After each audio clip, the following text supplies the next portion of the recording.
So in today's video, we're going to talk about over 15 different tips and tricks on how to improve and actually excel and hopefully get your first win within the Warzone Battle Royale, which dropped as a free-to-play game on Xbox, PlayStation, and PC. So just a quick reminder, if you do enjoy the video anyway, let me know by hitting that like button. I do have a goal in today's video of 750 likes, so if you help me reach that goal, I'll be very appreciative. And if you think you want to find your way back to the channel on a consistent basis, definitely consider subscribing, whether or not this is your first time to the channel or you're part of that 80% that continues watching my videos but just hasn't yet subscribed. So one of the things that simplifies this game a ton is that you do not have to worry about picking up any kind of heals. All you have to worry about is the 3 different armor plates that have a 50 health value. Keep in mind that if you're at full health and you have full 3 plates, that means you're at approximately 250 health. In general, it's pretty easy to find these armor plates just laying around pretty regularly. If you get some kills, likely the person you killed was probably sitting on some armor plates. But if you are running low, you can go to one of the different buy stations and then you could buy it for 1500 cash, which will give you full 5 armor plates. And there's an insane number of these buy stations, so you don't really have to worry about trying to lock down a specific area. They will be scattered throughout the map. You just got to go ahead and navigate, get the cash, and you can pretty much buy whatever you want from that station. So the next health-based mechanic that typically happens with battle royales is when you get caught in the storm, or within this case, it's called the gas. You can get a gas mask that will help you out, whether it's from one of the buying stations or one from the golden chest or just from floor loot. You will find some gas masks laying around, but they don't do a ton in helping you out. They will prevent you from taking damage for a little bit, but once it breaks, odds are if you are within the storm, you are not outrunning the storm, you're going to be dead, and there's not much you can do about it other than maybe using a stim shot, which you're going to see in the gameplay in the background. I managed to use one stim shot, which allows me to come back to full health, which is just enough to allow me to get out of the storm. And the nice thing about this particular game, since you don't have to worry about all kinds of heals,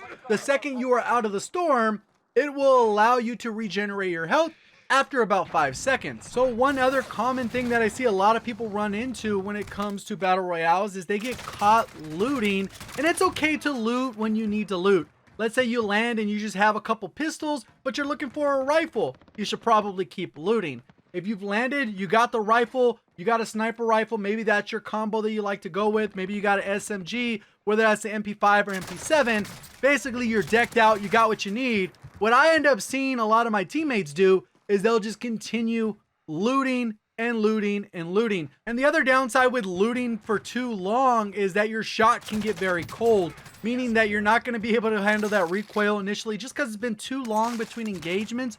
One of the nice things about this battle royale is you seem to get into engagements pretty regularly, but obviously if you're on the loot goblin side where you're focused on nothing but looting, you're probably going to avoid gunfights at all costs, which is going to keep you from becoming a better player, because at the end of the day, it really comes down to those 1v1 gunfights or 3v3 in this case, since the mode that is available is trios. So that's going to lead us into the awareness aspect. There's a lot of you guys that this is your first time playing Call of Duty, or maybe you just don't play Call of Duty on a regular basis, and people typically coming from another first-person shooter, regardless if it's Call of Duty Battle Royale, the Warzone, or multiplayer, a lot of people just do not use the minimap. The minimap is very variable. They've actually done some updates so that you can make the minimap square instead of round, which gives you about a 20% increase in visible area of the minimap. And that's going to bring in the other aspect, which is different with Warzone, is that your gunfire will appear on the compass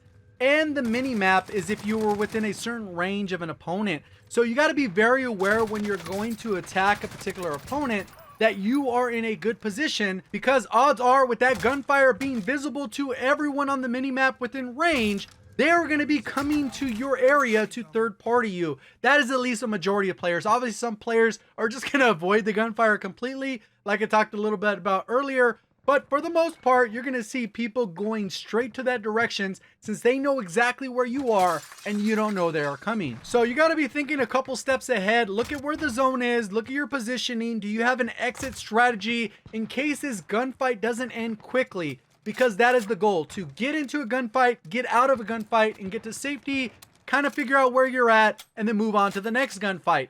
And then that's going to go ahead and bring us to power positions and the high ground. A lot of times you're not going to necessarily know where the circle's going, but they've actually built an in-game mechanic where if you do these recon missions or these intel missions and you lock down a particular area the same way you would within domination, it will highlight the next circle for you to head to. And if you go ahead and do the next objective, it'll go ahead and get a little bit smaller, the next objective, and a little bit smaller. So with these, they've kind of given them a risk reward, because obviously when you jump on there, you're going to get a ton of intel of where the next individual circles are going to be, so you can strategically place yourself for a late game situation where you're going to have the high ground, you're going to have a particular building lockdown, whatever the case is, you're going to be ready for those late game situations.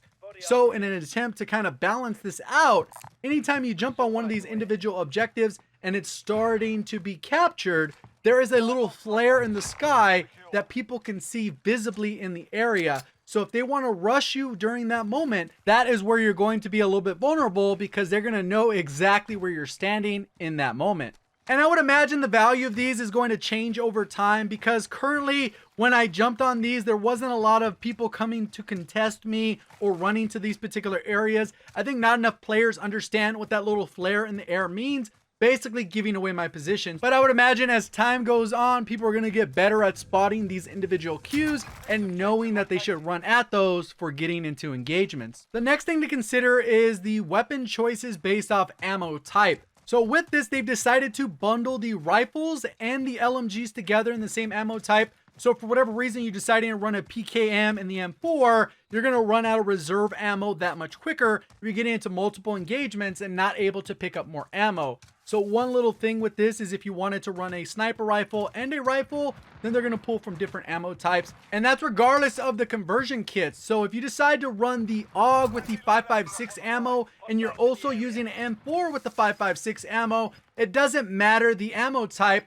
At the end of the day, the game is still going to treat the M4 as a rifle and the AUG as an SMG. So they will pull from different ammo pools, even though the caliber of each weapon is 5.56. So a quick side note, for them to increase gunfights, anytime you see these loadout drops that are just the game dropped on their own, normally what they're going to try and do is put that between you and the enemy player. So just kind of imagine wherever that location is, where you're at, and put a marker on the opposite side of it.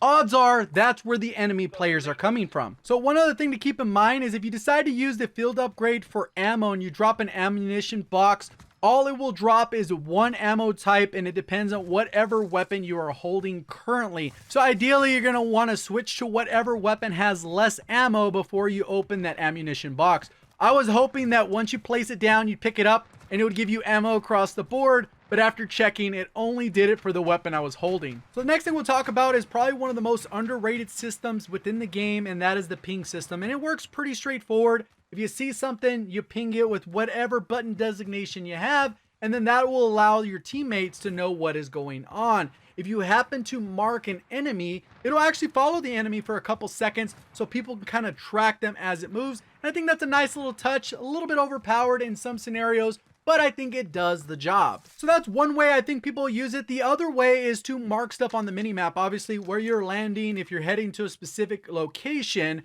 But one thing that I've seen within this BR that typically you're not allowed to do is once you are dead, you've been killed, you've been brought back from the gulag, you die again, you have no more revives, and you're basically spectating your teammate in case they're going to go ahead and buy you back, you can still mark stuff on the minimap. And as you'll see in the background, you can actually mark kind of where enemies are, especially if they are outside that range where they would show up on the minimap. So this could be very valuable, especially later on when there's only a couple circles left. You can kind of point out, hey, there's a couple guys over here, and kind of strategically guide your teammate away from where the enemies are to get them into a better position. So the next thing we'll talk about is kill streaks. And one of the things they've done to kind of balance out the kill streaks is that you're only allowed to hold one kill streak at a time, which makes a lot of sense, because then if you were able to stack up on maybe 5 UAVs because maybe you just had that much cash, or any of the other streaks, it could be considered a little bit overpowered. But if for whatever reason you get to one of these buy stations and you do have a good amount of money, what you can do is buy a UAV, use it immediately, and then grab another streak, regardless if that's a UAV or one of the different other kill streaks. And that's going to do a couple different things. One, that's going to secure the area so you kind of have an idea of where it's safe and not safe, which should ideally prevent an easy death. And then on top of that, it'll allow you to hold on to a second streak which can be used later on within the match. So now let's talk a little bit about challenges. I know I talked about the Intel challenge a little bit earlier, but there are various challenges, whether or not you go from one loot spot to another, just grabbing the loot and then you're rewarded with a certain amount of money. But the one I really wanted to talk about is the bounty challenge, because it's actually a two-way challenge.